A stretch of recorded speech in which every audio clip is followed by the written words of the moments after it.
"Move your truck, old man. This ain't no scrapyard." That's what the security guard barked, his voice slicing through the crisp morning air, loud enough to make heads turn. He stood with one hand flailing dramatically toward a dusty old pickup, parked just outside the entrance of the city event hall. The truck didn't exactly scream "VIP," and the man behind the wheel? He looked like he'd rolled straight out of a time capsule. But the old man didn't shout back, didn't protest, not even a glare. He simply gave a small nod, silent as the chill wind rustling leaves across the parking lot. Then he stepped aside, slow but sure, and reached for the passenger side door. And that's when everything changed. Because the man who stepped out wasn't just someone's grandfather or a tired attendee late to a ceremony. Well, the man emerging from that beat-up truck was none other than General Harold Greaves, retired but legendary. 4 stars gleaming on his shoulders, pressed dress blues sharper than most of the suits in the crowd, and medals that told stories few could ever understand. If that moment made you pause for even a second, drop a comment. Respect for the ones we misjudge and the silent strength they carry.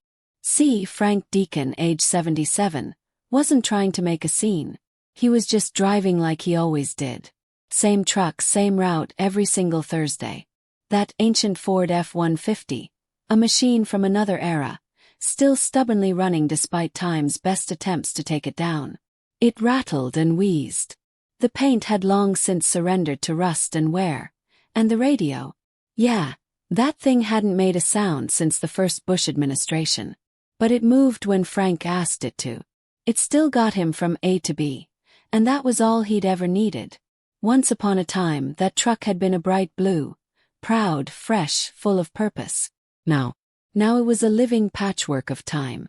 Dull primer, oxidized metal, rust freckles like a senior citizen's battle scars.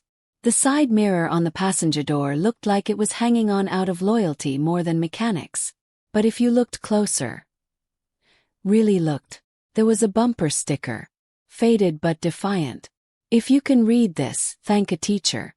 If you can read it in English, thank a veteran." That particular morning, Frank had made his usual stop, but today was anything but routine.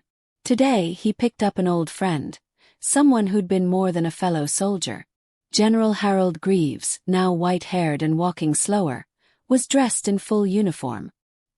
His chest bore rows of medals that caught the sunlight like they remembered every hard-fought inch of ground they'd earned. The two had served together in Vietnam, a war and a lifetime ago.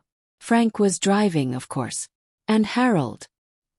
He sat quiet, like he always did when he was thinking deep thoughts, occasionally adjusting the ribbons on his chest as the truck rumbled over potholes that city workers never seemed to fix. "You still won't get a new one?" Harold asked, voice gravelly with age but edged with affection. Frank gave the steering wheel a familiar tap, like he was greeting an old friend. "She still gets me where I'm goin'. Just like that old Jeep in Quang Tri, remember that?" Harold gave a small nod. Of course he remembered. Some things and some people just keep going.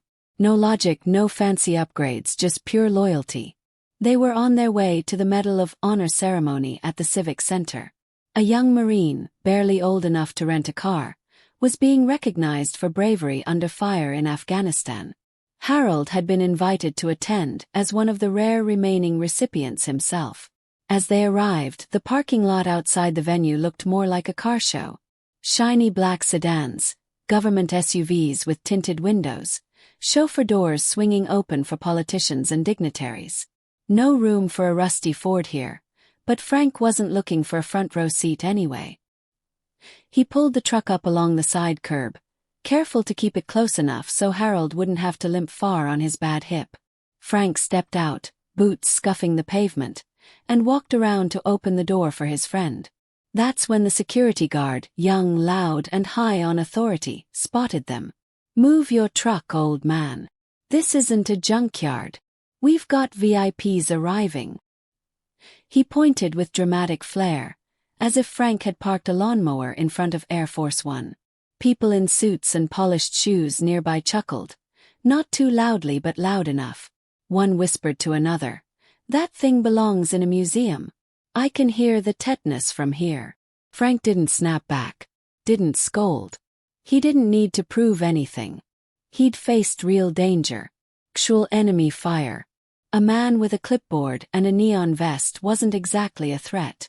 Instead, Frank just nodded, calm as ever, and then, without a word, opened the passenger side door.